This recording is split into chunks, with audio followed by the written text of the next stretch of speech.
За бүгдээрэнд энэ өдрийн мэнд хүргэе.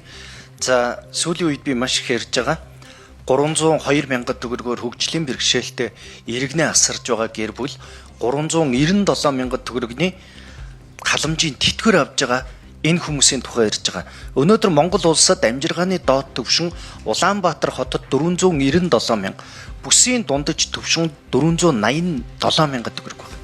Тэгэхээр амжиргааны доод түвшинд ч хүрэхгүй 302 мянган төгрөг аваад амьдарж байгаа энэ хүмүүсийн асуудлыг оруулж ирсэн юм а.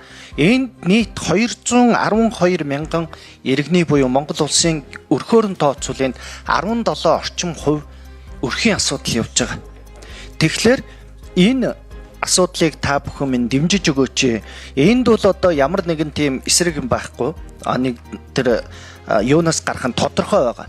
Хоёрдугаарт гэвэл энэ хүмүүс амьдрах хүч өнөөдөр ам зогоож байгаа. Тэгэхээр та бүхэн минь одоо гэрээсээ бүгдээрээ харж байгаа жигсэж чадаагүй учраас эднэрийн эрх ашиг өнөөдөр яригдаагүй. Тийм болохоор жигсэж чадахгүй байгаа гэртээ өвдөөд байж байгаа одоо саранчлон бүтээрийн төлөөлөл болсон энэ хүмүүсийн төлөө та бүхэн минь дэмжиж саналаа өгөөрэй гэж хичээнгүйл хүсэж байна. Баярлалаа.